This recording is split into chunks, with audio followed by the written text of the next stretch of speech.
You're broke, you're working hard, you pay taxes, and you're saving dollars. And they're printing dollars. But I have a PhD.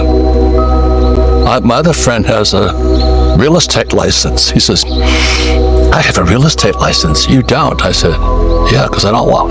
I have a real estate license. Well, I think I'm doing my best for your audience to show the insanity of our public today. They think a lousy piece of paper like the dollar bill is important. Well, it's a piece of paper. It's a derivative. If those things aren't important, what is? Assets. So in Rich Dad Poor Dad, I said there's 3 main rules. The rich don't work for money.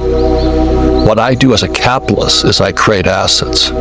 So I take debt, all this, I assemble, I put a piece of real estate together, or business, or like right now I'm up in northern Canada buying lithium fields. We're going to crush lithium for batteries, EV batteries and batteries.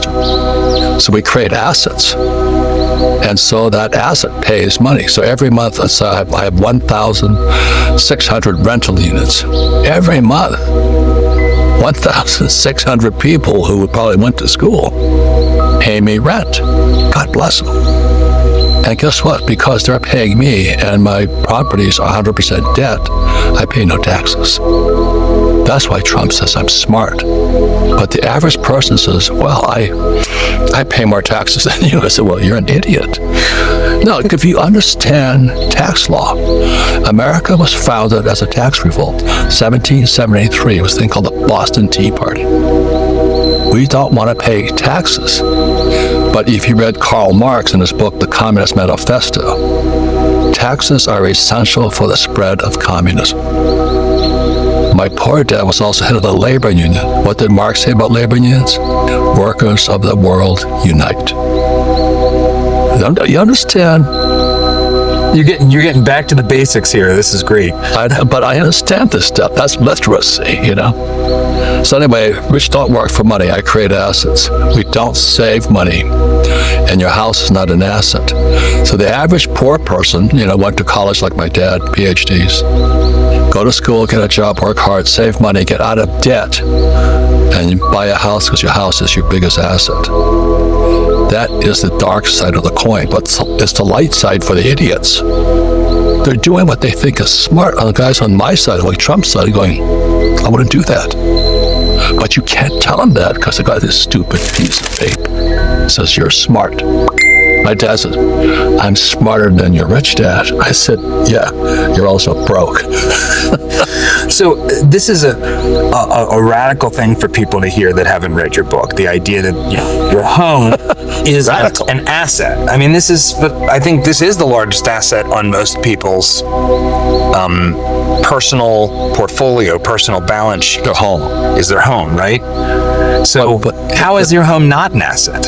Because you have to understand cash flow. 2 most important words. If you read financials, that's what your banker wants to see. Your banker wants to see a financial, not your GPA, not your report card, not your college degree. They want to see assets, liabilities, and cash flow. So there's 3 basic parts to a financial statement. Income statement, balance sheet, statement of cash flow. You can teach a monkey that, but our schools don't teach that.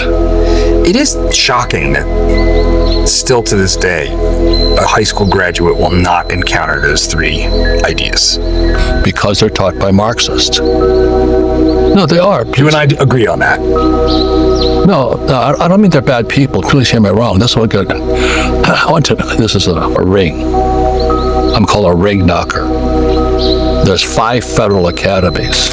West Point, Naval Academy, Air Force, Coast Guard, Kings Point. I went to Kings Point in New York. The first book we're required to read is the Communist Manifesto. Really? Yes, 1965, I'm reading the Communist Manifesto because it was economics. That's real economics, not that bullshit they teach you in school. Econ 101 and econ. No, it's communism versus capitalism. Adam Smith versus Karl Marx. It's basic, but our academics are idiots. They got this piece of stupid paper that says you got a PhD and going, good, pay me my rent, I'll be happy. So when you encounter a student who is under the throes of belief that communism is the future and that, oh, look, capitalism has failed for whatever reason, what do you say to them? Got to study a little bit more. I'm not saying I'm not saying being a Marxist is bad, because my economics teacher was a West Point graduate, U.S. military school. I went to military school. He was a West Point graduate. He flew B-17s in World War II.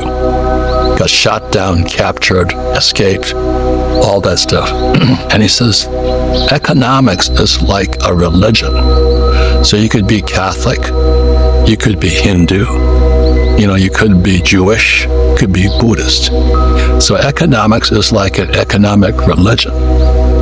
And he says, some Marxists believe in this religion, capitalists believe in this religion. So I'm reading the Communist Manifesto, 1965. I'm a Marxist. And my dad headed the teachers union. Can you imagine that? And that's what Marx said, labor workers of the world unite, form unions. And so I worked for my rich dad one time during a union, because my rich dad was the exact opposite of my poor dad. My rich dad was a capitalist. And his workers went on strike. So rich dad called me up and he says, come help us out.